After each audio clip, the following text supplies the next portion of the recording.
Well, this isn't the only one. Did you hear about the other Obama administration nominee who withdrew her name because of her own tax problems today? Man, this one happened fast. There she is, Nancy Killefer. She's now the third person to face questions over taxes. She was President Obama's pick to be the White House's first performance officer, which basically means she was to make sure that the government wasn't wasting money and running more efficiently. But Killefer failed for a year and a half to pay employment tax on household help, and if there was more, we don't know about it yet. But today she wrote in her withdrawal letter to the president that her tax issue was a distraction to the administration. Distraction, that's twice. The question of Obama's nominees paying taxes started the question of President Obama's nominees paying taxes started a few weeks ago with Timothy Geithner. He was confirmed pretty quickly as Secretary of the Treasury, despite his separate tax payment problems. We now know Killefer and Daschle were not nearly as lucky. Reporters asked the press secretary, Robert Gibbs, about that specifically today. Is there anybody at the White House taking responsibility for what has been a very messy confirmation process for Richardson, Geithner, Senator Daschle, and Nancy Killefer? Well, we all take responsibility, and the president takes responsibility. But this issue strikes a nerve as many Americans struggle with their own serious money problems, and as many are about to sit down and work on their own taxes. With us now from Capitol Hill, the Nebraska Democratic Senator Ben Nelson. Senator, your reaction?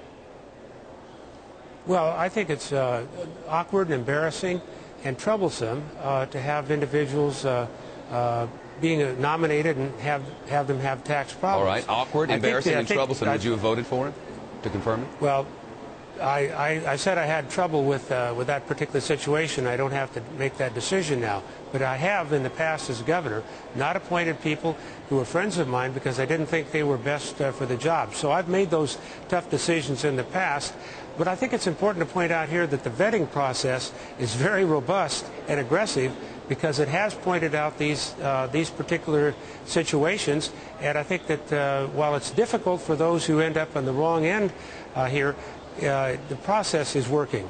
How concerned are you about health care reform from a Democrat's perspective, obviously, with Tom Daschle out?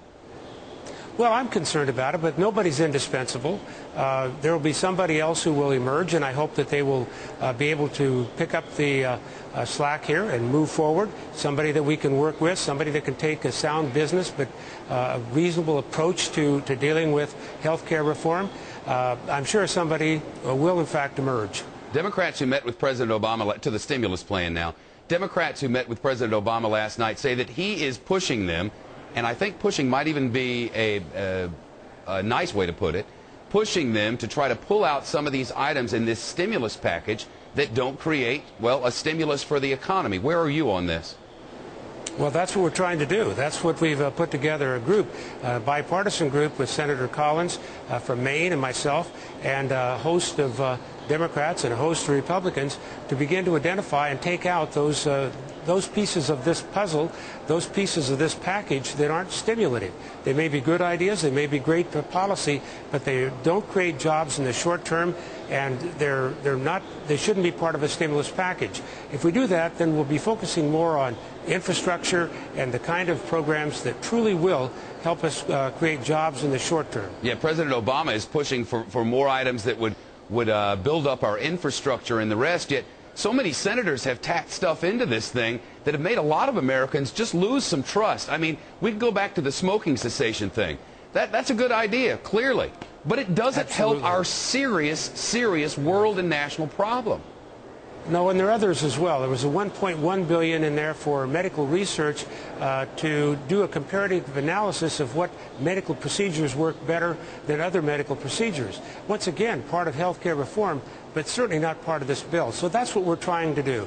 Go through the bill, scrub it, get those elements out. People have thought, well, maybe there's a lot of pork in it. I don't see a lot of pork in it. However, there are a lot of sacred cows, a lot of programs that people like on Capitol Hill that got tossed into this package. Yes, there are. And they're not stimulative. And you do know that a lot of Republicans look at this and they're very concerned because what they think, a lot of them truly believe, is that Democrats are trying to create a much larger government with programs that last for years and years and years to come and hiding it under the guise of a stimulus plan for a nation that the president says is teetering. And it just seems to many as an irresponsible thing to do. I'm confident you're aware of that, right? Well, I'm aware of that, but you know the Democrats are concerned about this as well. We know it should be targeted, temporary, for sure, and there's no way that this ought to be a continuing operation. It ought to be for the short term, and it ought to be aimed at getting jobs as quickly as we possibly can, and a good deal of the infrastructure is in the first 12 months, as much as 70%, depending on which study or the infrastructure which group you spending. listen to. Infrastructure spending. And it's about jobs, robust about jobs.